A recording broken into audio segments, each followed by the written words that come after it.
성경 봉독하는 시간입니다. 함께 보실 말씀은 창세기 8장 20절에서 9장 29절까지의 말씀입니다. 창세기 8장 20절에서 9장 29절까지의 말씀입니다. 함께 교독하실 본문은 9장 8절에서 17절까지의 말씀입니다. 한 절씩 교독하시고 마지막 절 합독하시도록 하겠습니다.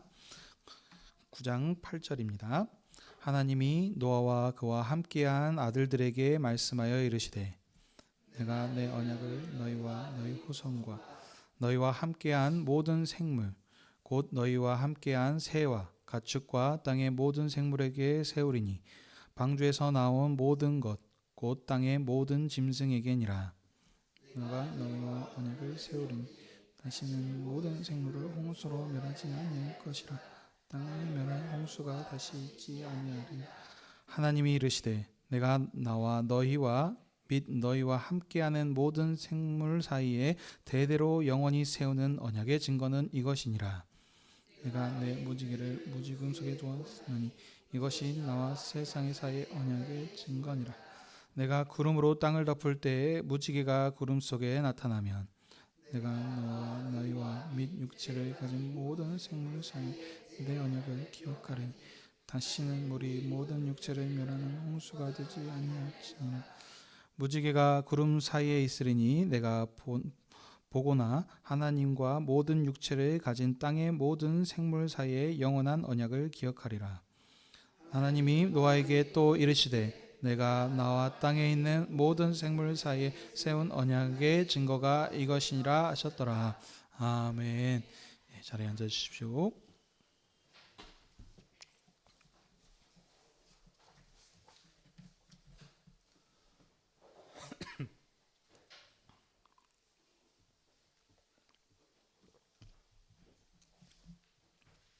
기도하겠습니다. 하나님 아버지, 오늘도 주님의 교회를 교회 앞으로 부르셔서 아버지 앞으로 부르셔서 주님의 말씀을 들을 수 있게 하시니 감사드립니다. 이제 주님의 생명의 말씀을 듣기 원합니다. 아버지의 영광과 주님의 교회를 위하여 말씀 전하는 자에게 진리의 말씀을 풍성히 허락해 주시옵소서. 선포되는 말씀을 통하여 하나님께서 사람을 왜 지으셨는지 그 목적과 사명을 분명히 알게 해주셔서 그 하나님께서 행하신 은혜인 일에 감사하며 그 사명을 봉사하는 복된 교회가 되게 해 주시옵소서. 예수님의 이름으로 기도하옵나이다. 아멘.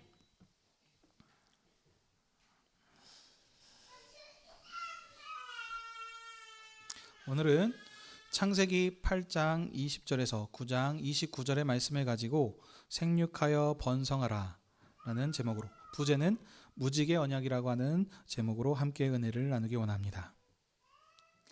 창세기는 총 10개의 톨레도트, 즉 족보로 이루어져 있는데 일반적인 족보처럼 역사의 기록이 아니라 하나님께서 이스라엘의 조상들과 약속하신 언약의 역사를 말씀합니다. 그러므로 창세기를 볼 때에 우선적으로 약속의 당사자인 이스라엘의 언약 역사 관점으로 보아야 합니다. 자, 이런 그런 가운데 첫 번째, 두 번째 족보를 간략히 보도록 하겠습니다.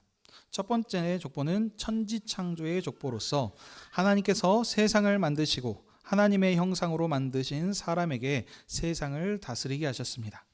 그러나 사람이 하나님과의 언약을 깨고 불순종함으로 에덴에서 쫓겨나 하나님과의 생명의 교제에서 끊어져 죽게 되었습니다. 하지만 하나님께서는 아담에게 후손을 주셔서 생명을 이어가게 하셨습니다. 두 번째 아담의 족보는 생명 언약을 이어가도록 주신 아담의 후손들의 번성에 대해서 말씀합니다. 그래서 언약의 상속자를 대표로 기록하여서 그 자손들이 번성하였다라고 말하는 것이 특징입니다. 하지만 10대 손인 노아의 때에 언약의 상속자들인 하나님의 아들들이 가인의 계열을 따라 힘을 의지함으로 온 세상이 부패하게 되자 하나님께서 세상 지으심을 한탄하시며 멸하시겠다 말씀하셨습니다. 이런 흐름 가운데 세 번째 족보는 이제 노아의 족보입니다. 노아의 족보는 형식상으로 6장 9절부터 9장 29절까지인데 지난 시간에는 8장 19절까지 보았습니다.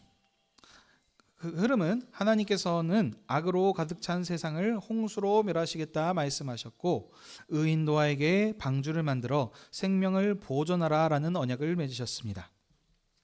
노아는 하나님의 명령에 순종하여 방주를 만들었고 노아와 그의 가족들과 모든 짐승이 방주에 들어갔습니다.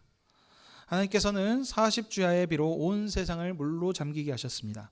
그래서 방주 밖에 있는 모든 생명 있는 것들이 다 죽었으나 반대로 방주에 타고 있던 노아와 그의 식구들과 각종 생물들은 홍수 심판 중에서도 생명을 보존할 수 있었습니다. 온 세상을 덮은 물은 부패한 세상에게는 심판이었지만 방주에 타고 있던 의로운 노아에게는 옛 세계를 정결케 하시며 새롭게 하시는 구원의 은혜였습니다. 하나님께서는 노아와 함께 방주에 있는 자들을 기억하시사 바람을 불어 물이 줄어들게 하셨고 마른 땅이 드러나게 하셔서 노아와 그의 가족들과 모든 짐승들이 방주에서 나오게 하셨습니다. 여기까지가 우리 지난 시간에 봤던 내용들입니다. 이제 오늘 본문과 연결이 됐는데 오늘 본문은 노아의 홍수 마지막 부분으로 홍수 심판 이후에 하나님께서 노아의 제사를 흠양하시고 다시 그와 언약을 맺으시며 복 주신 내용과 그리고 노아의 아들들이 번성하는 내용으로 되어 있습니다. 이런 흐름 가운데서 이제 오늘 본문을 자세히 보겠습니다. 8장 20절에 보면 노아가 방주에서 나와서 가장 먼저 한 일은 여호와께 제단을 쌓고 제물을 드린 것입니다. 노아는 자신과 함께 방주에 타고 있었던 생물 중에서 정결한 짐승과 새 중에서 제물을 취하여 하나님께 번제를 드렸습니다. 에덴 밖에서 의인 아벨과 그의 제물이 하나님 앞에 드려졌었던 것처럼 여기 홍수 심판에서부터 보존된 세계의 대표인 노아도 정결한 것으로 하나님께 제사를 드렸습니다. 홍수로 새롭게 된 땅이 이제 하나님이 거하시는 성소이자 제단이 된 것이며 노아는 그 일을 행하는 제사장과 같은 일을 지금 하고 있는 것입니다. 하나님께서는 노아가 드린 번제의 향기를 흠양하여 주셨습니다. 이 말은 즉 하나님께서 노아의 제물을 기뻐 받으심으로 물로 정결케 된 세상이 하나님께 드려진 것입니다. 그래서 하나님이 이제 다시 하나님이 거하시는 성소와 같은 것으로 그 흠양하심을 통해서 그렇게 지금 드려진 것과 같은 것입니다. 그래서 이 하나님께서는 다시는 노아가 드린 번제를 기쁘게 받아주심으로 다시는 사람으로 땅을 저주하지 않겠다라고 하셨습니다. 그리고 더 말씀하시기를 사람의 마음이 계획하는 바가 어려서부터 악하기 때문이다라고 이렇게 지금 말씀하셨습니다. 자, 여기서 여러분들 사람이 본래 악하다라고 하는 말은 아담의 죄 때문에 아담의 후손들은 전부 다 오염되고 본성이 부패하여서 타락했다라고 하는 그런 것을 의미하는 것이 아닙니다. 또한 다른 말로는 우리 도덕적인 악을 의미하는 것도 아닙니다. 계속해서 여러분 제가 말씀드리고 있는 것은 성경은 하나님과 사람과의 언약 역사입니다. 그렇기 때문에 언약적으로 이 부분들도 함께 봐야 됩니다. 언약적으로 이 부분들을 볼 때 사람이 본래 악하다라고 하는 것은 하나님을 대항하는 악을 말합니다. 가인의 후손들이 하나님을 의지하지 않고 자신의 힘을 의지하면서 성을 쌓고 자신들의 명예를 자랑하며 힘으로 문화를 이루면서 그 영웅주의의 것을 이룬 것처럼 하나님의 언약의 후손들도 하나님을 의지하지 않고 가인의 후손들을 따라서 하나님을 대적했던 그 삶을 말합니다. 이렇게 하나님께서는 하나님의 아들들인 이 셋 계열도 타락하여서 온 세상이 부패하자 물로 세상을 심판하여 멸하셨습니다. 그러나 자비하신 하나님께서는 홍수 심판 중에서도 노아와 그의 가족들을 구원하여 주셔서 생명 언약 역사를 보존케 하여 주셨습니다. 하나님께서는 물로 죄악된 세상을 쓸어버리고 깨끗게 하셨지만 노아와 그의 가족들의 마음까지 씻어서 그 본성을 깨끗게 해주신 것은 아닙니다. 사람 존재를 하나님께서 바꾸신 것은 아닙니다.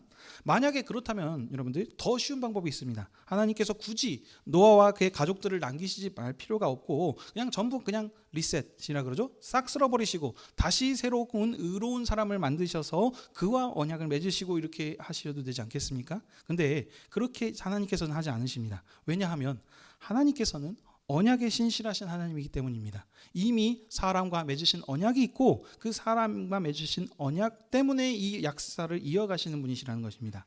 그러므로 이 언약 관점에 맞춰서 이 부분을 다시 설명드리자면 하나님께서는 물로 세상을 정결케 하실 때 사람의 마음까지 깨끗하게 하지 않으셨기 때문에 사람에겐 언제든지 하나님을 대항할 수 있는 악이 있습니다. 그러나 하나님께서는 사람이 어떠하든지 간에 예전과 같이 다시 물로 멸하지 않을 것을 약속하신 것입니다. 하나님의 자비하심과 언약의 신실하심이 이곳에서 이렇게 드러나는 문맥인 것입니다. 사람이 악하든지 그것은 어떠지 상관없이 하나님께서는 다시는 그들을 멸하지 않겠다는 이런 지금 하나님의 언약의 신실하신 부분이 잘 드러난 것입니다. 이 부분이 잘 드러난 것이 바로 22절 부분입니다.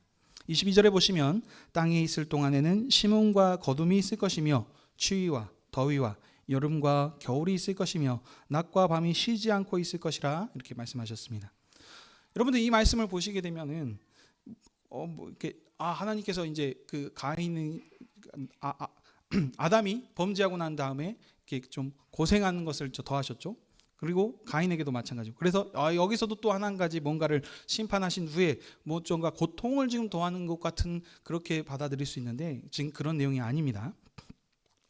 지금 아까 언약 관점으로 봐야 된다 그랬습니다. 그래서 22절과 아까 제가 설명했던 부분들이 연결된다고 했는데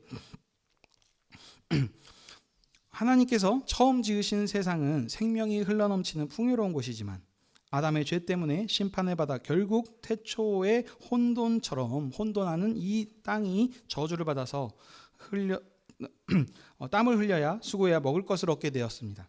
근데 이제 사람이 땀을 흘려서 일할 뿐만이 아니라 여름과 더위와 혹독한 추위를 더해서 더 힘들게 한다는 뜻이 아닙니다.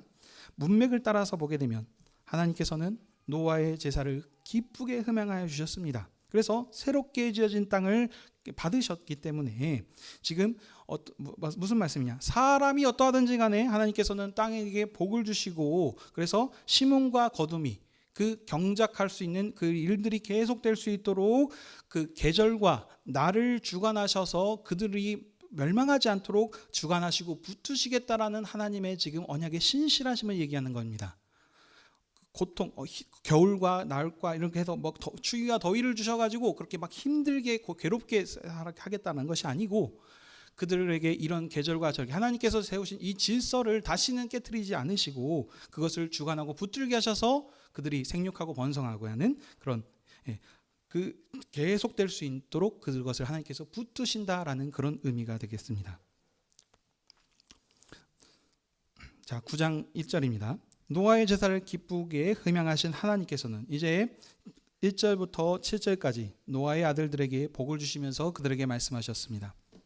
하나님께서 노아에게 복을 주셨는데 주신 복은 생육하고 번성하여 땅에 충만하라입니다. 이 말씀을 처음인 1절과 7절에서 반복함으로 생육하고 번성하여 땅에 충만할 것을 강조하여 말씀하고 있습니다. 여러분 이 구조를 보셔야 됩니다. 처음과 끝에 지금 있고 이 가운데에서 지금 샌드위치 구조에서 무언가 설명을 하고 있습니다. 지금 이 구조를 여러분들 기억해 주십시오. 하나님께서 노아에게 지금 복 주신 이 말씀 생육하고 번성하여 땅에 충만하라 하는 것은 하나님께서 세상을 말씀으로 처음 창조하시고 아담에게 복을 주시며 하신 말씀과 동일한 말씀입니다. 하나님께서는 처음에 지으신 세계에 하나님의 형상대로 지어진 아담을 대리 통치자로 세우고 모든 것을 다스리게 하셨습니다. 그리고 그 사람에게 복을 주시기를 생육하여 번성하여 땅에 충만하게 되고 온 땅을 차지하고 땅과 바다의 모든 생물을 다스리라 이렇게 하셨습니다. 지금 근데 이와 지금 그때 하셨던 이 동일한 말씀을 홍수로 새롭게 지어진 세계의 주인이자 대표된 노아와 노아의 아들들에게 하셨다는 것입니다. 근데 조금 지금 복 주신 내용이 조금 다릅니다. 그때는 그 땅을 다스리고 이렇게 하셨는데 여기서는 땅과 바다의 모든 동물이 사람을 두려워하며 무서워할 것이라 라고 이렇게 지금 얘기하고 있습니다.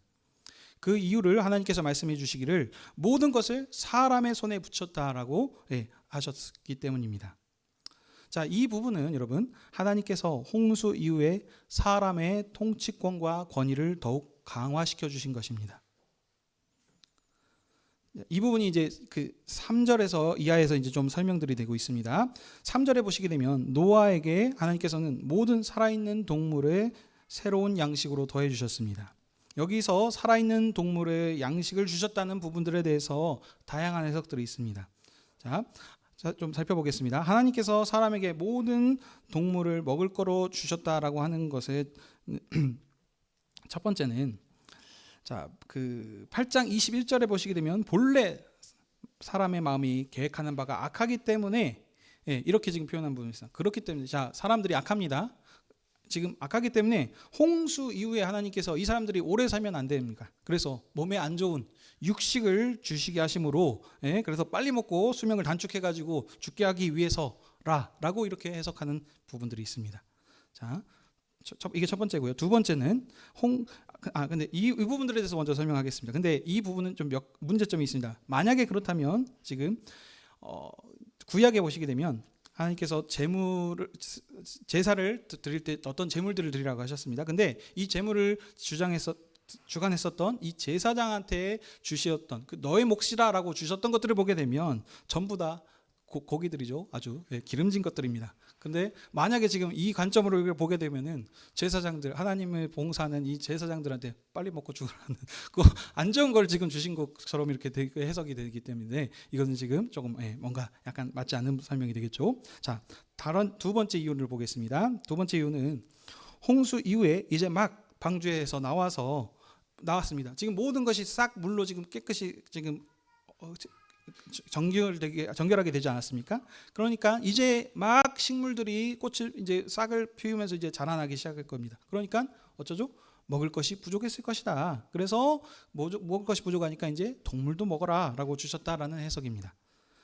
자, 마지막 세 번째는 지금 두 번째 해석과 좀 비슷한데 약간 차이점은 홍수 때 보시게 되면은 기품의 샘들이 터지고 하늘에 창문이 열려서 막 비가 쏟아졌다라고 합니다. 그래서 이런 모든 것들을 좀 보게 되면 지금 지구 환경에 변화가 좀 뭔가 생겼다. 소위 말하면 뭐 그 물층 하늘 위에 지금 저희 보면 하늘에도 뭐 성층권, 오존층 뭐 이런 식으로 뭐 했었던 것처럼 그때 뭔가 그 하늘에 있는 물층의 뭔가가 좀 깨졌기 때문에 그 기후나 토양의 어떤 생태계의 변화가 있어서 먹을 것이 부족해졌기 때문에 동물들을 주셔서 먹을 수 있게 하셨다라는 이런 해석입니다. 자, 이런 해석들을 보시게 되면 충분히 가능합니다.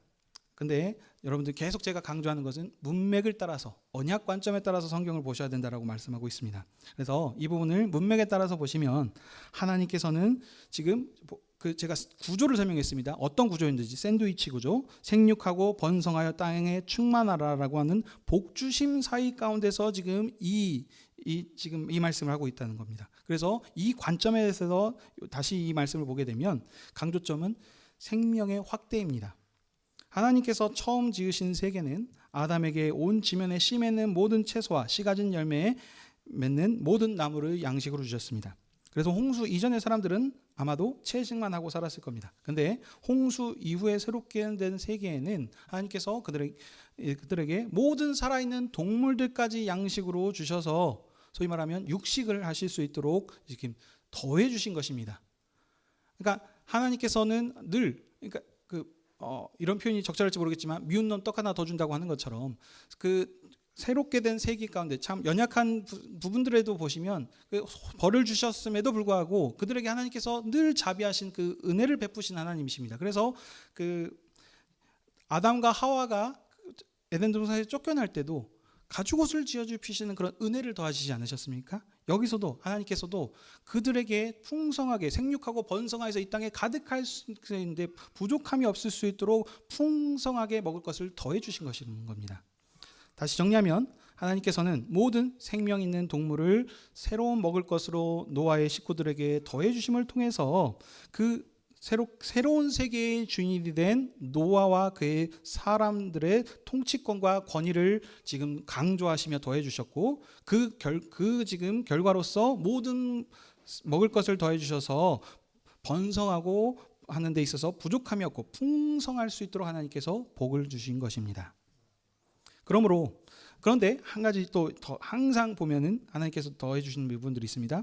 하나님께서 노아에게 피채는 먹지 말라라고 지금 말씀하고 있습니다. 왜냐하면 노아가 세상에 있는 모든 것을 먹을 수 있는 권세를 주셨지만 이 모든 생명은 하나님께로부터 지음받았기 때문에 생명은 하나님의 것입니다.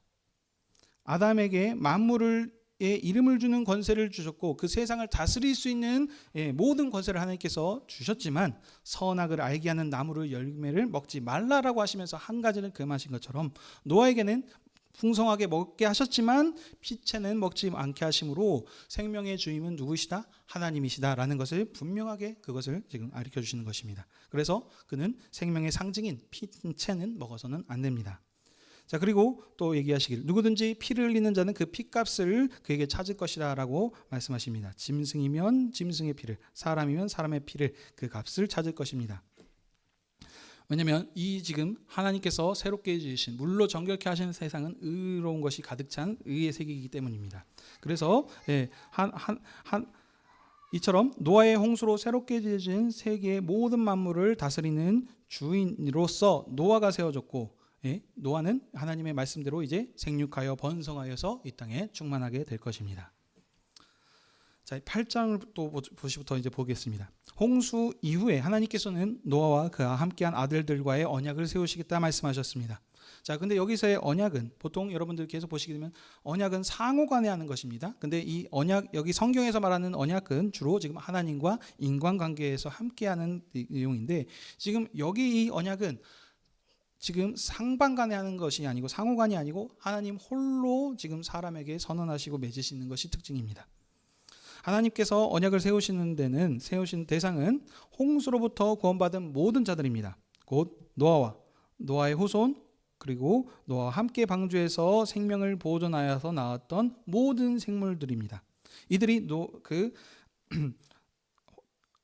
언약의 대상자들입니다. 자, 그러면 언약의 내용은 무엇입니까? 하나님께서 세우신 언약은 간단하게 말하면 홍수로 땅을 다시 멸하지 않으시겠다입니다. 하나님께서는 이 말씀을 2번인 말씀하시면서 거듭 약속하셨습니다. 자, 그리고 이 약속을 하시면서 그 약속의 증표로 주신 것이 바로 언약의 증거로 무지개를 주셨습니다. 이 무지개를 주셨다는 것도 여러분 이제 좀 보시게 되면 무지개는 그 활과 같은 모습입니다. 근데 그래서 다시 말하면 그러니까 하늘에 무지개가 쫙 떴다라는 것은 활이 하늘에 이렇게 쫙 걸려 있는 것 같은 모습입니다. 근데 이는 지금 그 당시에 그 배경에서 보게 되면은 활이라 그랬습니다. 활은 벽에다 언제 걸어놓느냐면은 전쟁이 그쳤을 때 걸어놓은 것입니다. 더 이상 이 활을 쓸 이유가 없기 때문에 이렇게 걸어놓는 것 같은 거죠. 그래서 지금 하나님께서는 지금 심판을 그치시고 다시는 이 물로 세상을 멸하지 않으시겠다라는 지금 의미로서 그 증표로서 지금 무지개를 주셨는데 지금 전쟁이 그치고 더 이상 심판하지 않겠다는 언약과 지금 잘 맞아떨어지는 언약의 증표로 하나님께서 주신 것입니다.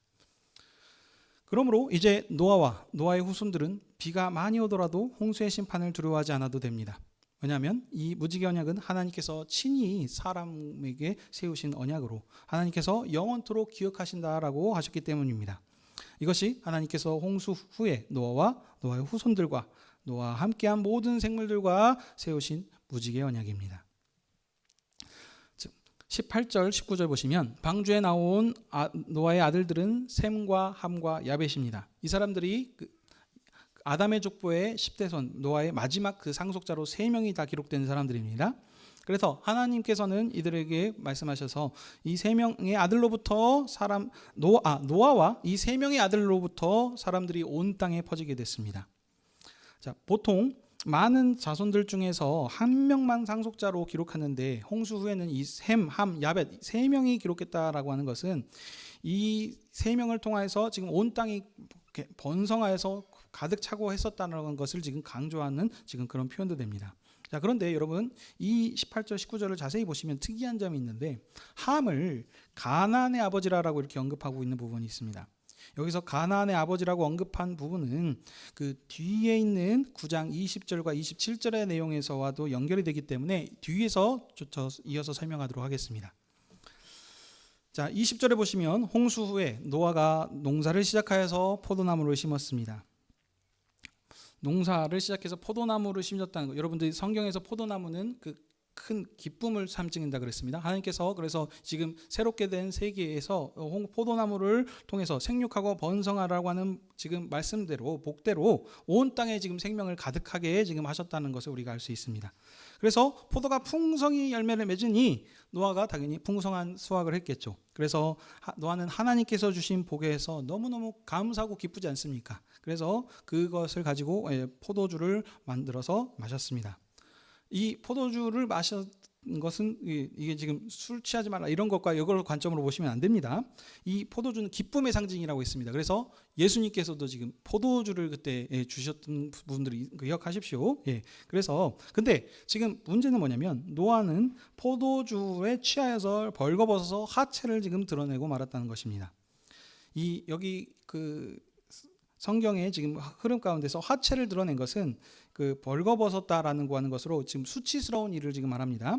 근데 노아는 하나님께서 주신 풍성한 선물에 감사하는 마음으로 기뻐한 것은까지는 괜찮았는데 그것을 좀 넘어서 지금 풍성함에 취하여서 방종했다는 것이 문제입니다. 이것은 노아의 잘못입니다. 그런데 이런 일들이 벌어졌을 때 가나안의 아버지 함이 그의 아버지 하체를 보고 두 형제에게 알렸습니다.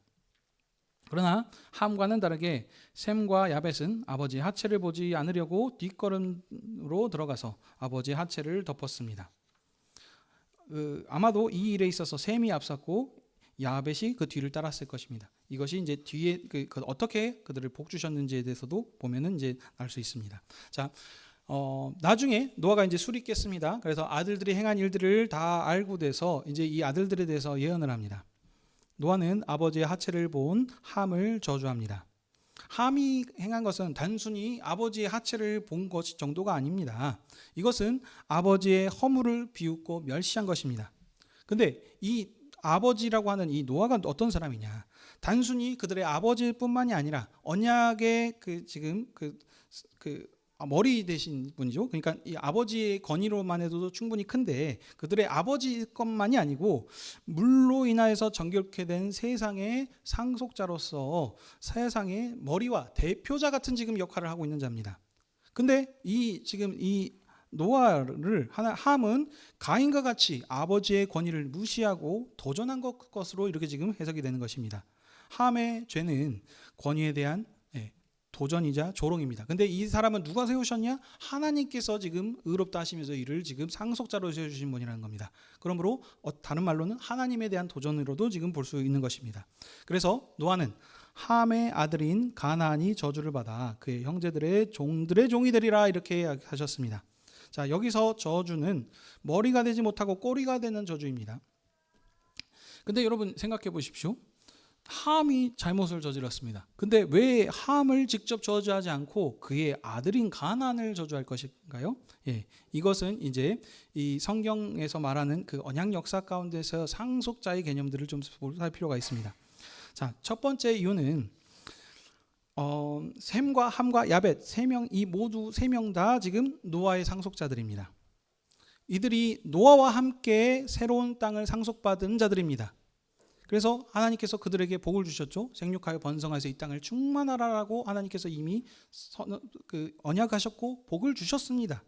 그렇기 때문에 이 세 명 모두 번성할 상속자들이 있기 때문에 이 잘못은 함이 했지만 함이 이 복을 저주를 받지 않습니다. 예를 들어보겠습니다. 솔로몬 때에 솔로몬이 잘못을 했는데 하나님께서 그의 아버지인 다윗과 하신 언약이 있습니다.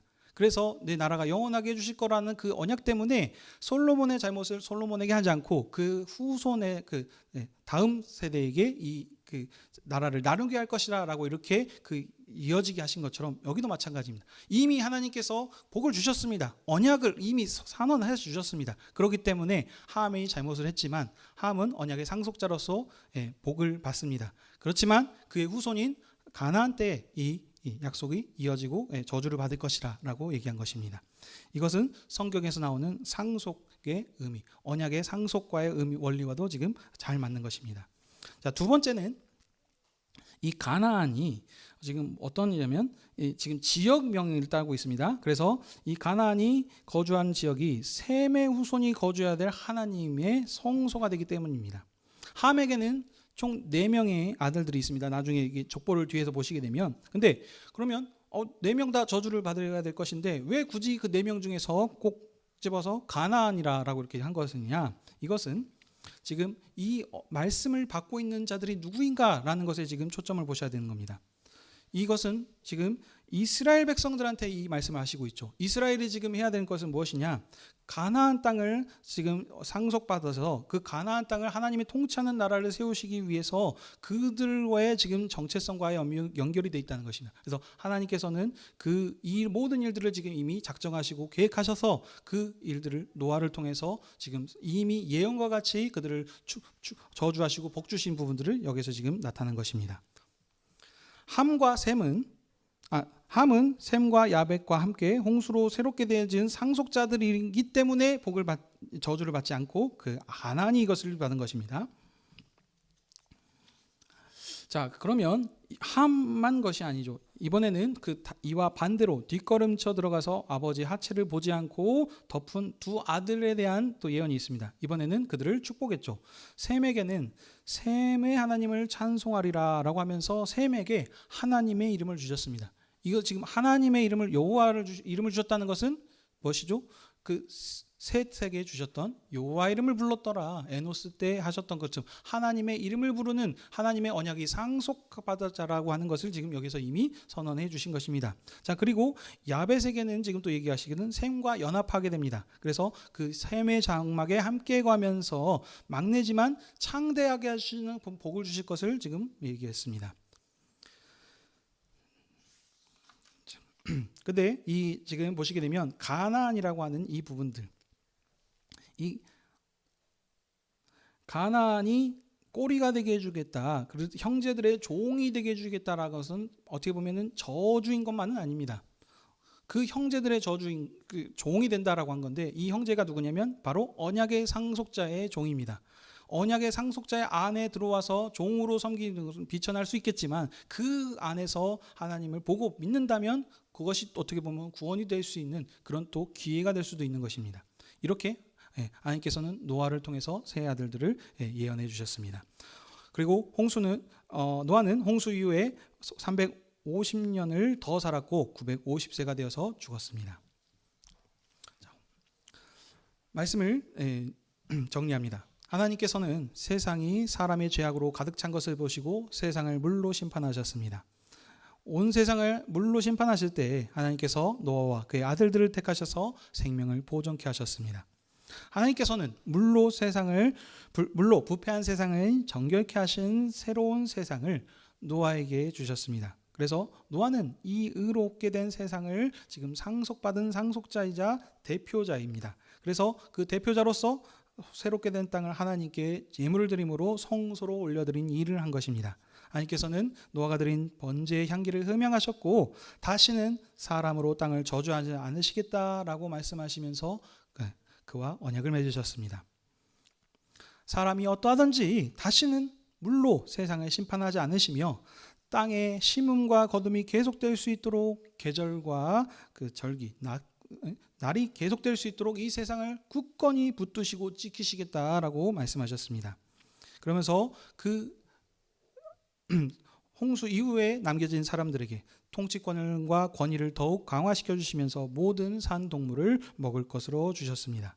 그래서 생육하고 번성하는 데 있어서 부족함이 없을 수 있도록 하나님께서 더 큰 은혜를 베풀어 주신 것입니다. 이 모든 것의 약속의 증표로 무지개를 주셨습니다. 이 무지개를 주셨다는 것을 여러분 단순히 그냥 무지개가 떴구나라고 생각하시면 큰 오산입니다. 여러분, 노아의 후손들의 입장에서 지금 이 말씀을 받는다고 생각을 해보십시오. 이 후손들은 지금 어마어마한 대홍수를 지금 겪었습니다. 자, 그러므로 혹시 여러분 하늘에서 비가 조금만 내린다 그러면은 혹시 이것이 지금 노아의 홍수와 같은 그런 일들이 또 다시 반복되지 않을까라는 두려움과 트라우마가 있었을 것입니다. 그렇죠? 자라보고 놀라고 소뚜껑 보고 놀란다 뭐 이런 거 하는 것처럼 엄청난 지금 그 일들이 있을 것입니다. 근데 그들한테 하나님께서 그런 부분들을 아셔서 다시는 홍수로 심판하지 않을 것을 말씀하시면서 하늘 위에 언제든지 그것들이 이 무지개를 봄을 통해서 하나님께서 역성의 말씀이 그곳에 있구나라는 것을 보고 기억하게 하셔서 그들에게 아무런 걱정하지 않을 수 있도록 이 지금 하나님께서 이런 역사를 이루어 주셨다는 것입니다. 상호가 아니고 하나님께서 일방적으로 사람에게 지금 하신 언약입니다. 그렇기 때문에 하나님께서 하나님의 자손들은 하나님께서 복 주신 대로 걱정할 필요 없이 아무런 걱정 없이 온 땅에 퍼져서 번성하여 가득 찰 수 있게 되었습니다. 자, 이렇게 노아의 족보가 끝나면 좋을 텐데 오늘 마지막에 노아가 포도주를 먹고 취한 사건들로 인해서 아들들에 대해 예언하는 사건이 지금 더해져 있습니다. 이걸 단순하게 성경에 그냥 기록했다고 보시면 안 됩니다. 이것은 항상 모든 것에는 목적과 이유가 있습니다. 오늘 이 말씀을 주신 자들이 누구냐면 시내산에서 율법을 듣고 있는 이스라엘 백성에게 이 말씀을 주셨기 때문입니다. 이스라엘 백성이 누구인가? 그들은 노아의 후손들이며 여호와의 이름이 그들에게 있는 3배 후손들이 바로 이 이스라엘 백성들인 것입니다. 함도 아니고 야벳도 아니고 셈의 후손들로서 여호와의 이름들이 그에게 있기 때문입니다. 그래서 하나님께서는 그 언약을 계속해서 이어져 오시는 하나님이십니다. 그래서 그들의 조상들인 아브라함을 부르시고 그에게 약속을 또 하시죠. 너의 후손들에게 가나안 땅을 주실 것을 약속하셨습니다. 그래서 하나님께서는 그 약속대로 이스라엘을 출애굽시키셔서 구원해 주셔서 언약을 갱신하셨고 그래서 이제 그들에게 언약을 맺으시면서 지금 오늘 이 창세기의 말씀을 지금 이 노아의 방주의 지금 무지개 언약의 말씀을 그들에게 지금 하신다는 겁니다. 그렇기 때문에 그들에게 지금 약속의 땅인 가나안 땅을 어떻게 보면 정복해야 될 목적과 이유를 분명하게 그들에게 지금 가르치고자 위해서 지금 이 부분들이 기록된 것입니다. 하나님께서는 모든 만물의 창조주이시고 역사의 주관자 되십니다. 이 하나님께서 태초의 세상을 창조하셨고 모든 구원 역사를 작정하시고 계시고 지금도 살아계셔서 모든 언약 역사를 지금 이루어 가시는 지금 하나님이십니다. 이 하나님의 약속이 누구에게? 지금 이 이스라엘에게 하나님의 시내산에서 율법의 말씀을 언약 백성으로 맺어진 이들에게 지금 이 말씀을 하고 계신다는 겁니다. 그래서 그들에게 해야 될 것은 무엇입니까? 그 약속을 이어받은 자들로서 생육하고 번성하는, 근데 단순히 번성하는 것이 아니고 그 가나안 땅을 하나님 나라로 하나님께 복종하고 순종케 하는 그 나라로 지금 만드는 것이 그들에게 주어진 사명이라는 것입니다. 자, 그렇다면 오늘 이 말씀을 오늘 우리에게도 적용을 해야겠습니다. 우리는 어떤 자들입니까? 이 예수 그리스도로 인하여서 새롭게 지어진 세계를 상속받은 자들입니다. 우리는 구약 백성의 언약을 상속받은 자들이 아니고 이방입니다. 언약과는 일도 상관이 없는데 어떻게 이 복음이 우리에게 왔습니까? 바로 언약의 이 신실하신 하나님께서 예수 그리스도를 약속대로 이 땅에 보내셨고 예수 그리스도를 통하여서 다시 언약을 갱신하시고 새롭게 하셨습니다. 이제는 노아의 방주를 통하여서 옛 세계를 물로 정결케 하신 정도가 아니고 이제는 구약의 율법을 폐하시고 새로운 사랑의 법, 은혜의 법, 이 예수 그리스도의 아들이 직접 오심을 통해서 종의 나라가 아닌 이제 아들의 나라로 하늘에 속한 나라로 새롭게 하시는 그 나라를 지금 설립하러 오신 분이십니다. 이 예수 그리스도께서 죽음을 이기시고 3일 만에 부활 승천하심을 통해서 이제 죽음을 이기신 다시는 음부의 권세가 이길 수 없는 그런 은혜의 세계, 그 영광의 세계를 하나님께서 지으셨습니다. 이 세계를 우리 교회에게 상속해 주셨습니다. 그러므로 우리는 그 노아로 인해서 새롭게 된 세상을 상속받은 자들보다도 더 복된 세상을 상속받은 자들입니다. 왜냐하면 노아는 어디까지나 종이었습니다. 그러나 우리는 아들입니다. 아들. 하나님을 아빠 아버지라고 부르는 그런 자녀된 자들이지 않겠습니까? 우리가 받은 복들이 구약과 그들이 받았던 복과는 더 비교할 수 없는 그런 은혜를 지금 우리가 하고 있습니다. 자, 이런 상황 가운데서 우리가 이 말씀을 받아들인다면 어떻게 받아들여야겠습니까? 무지개 언약, 언약이라 그랬습니다. 그래서 다시는 사람으로 인하여서 물로 심판하지 않겠다. 그러니 이것을 우리가 삶 가운데 적용한다면 이렇게도 할 수 있겠습니다. 지금 지구 온난화로 인하여서 북극과 남극의 얼음들이 녹고 있어서 점점 해수면이 높아지고 있다. 그래서 사람들이 이거 이렇게 돼서 우리 큰일 난다라고 하고 있을 때 우리는 그것으로 인하여서 걱정할 필요 없다. 왜냐? 하나님께서 다시는 물로 이 세상을 멸하거나 심판하지 않으시겠다라고 하셨기 때문에 우리는 걱정할 필요가 없다라고 받아들이는 부분들이 첫 번째가 될 것입니다. 그렇지만 여기서 끝나면 되는 것이 아닙니다. 이로만 나가는 것이 아니고 이 언약이 우리 가운데 있다는 것입니다. 이것을 단순하게 그냥 그 정도뿐만이 아니고 우리에게 있는 언약이 무엇입니까? 그리스도의 십자가와 부활의 지금 언약이 우리에게 있지 않습니까? 단순히 그 지구온난화와 그것을 지금 하겠다는 것이 아니고 노아에게 지금 얘기하셨던 무지개 언약을 주시면서 말씀하신 것은 생육하여 번성하여 이 땅에 충만하라 하지 않았습니까? 근데 이 충만이 단순히 사람을 많이 낳아서 세상에 사람으로 가득 채우라고 하는 것이 아니고 하나님의 말씀이 여호와의 이름을 부르는 그 사람들을 지금 가르치고 양육하고 그들에게 복음을 전파하라고 하는 사명이 우리 가운데 있다는 것입니다. 그러므로 우리가 오늘 이 땅에 오늘 이 자리에 나왔던 것은 주님께서 주신 이 은혜의 자리에 나온 것은 단순히 우리가 잘나서가 아닙니다. 하나님께서 우리를 먼저 사랑하여 주셨고 우리에도 죄에도 불구하고 사람이 어떠하든지 간에 하나님께서 다시는 멸하지 않게 하는 하나님의 자비하심과 은혜의 언약의 신실하심으로 우리가 이 자리에 나올 수 있는 것입니다. 우리가 이 자리에 나와서 주님께서 오늘 우리에게 말씀하십니다.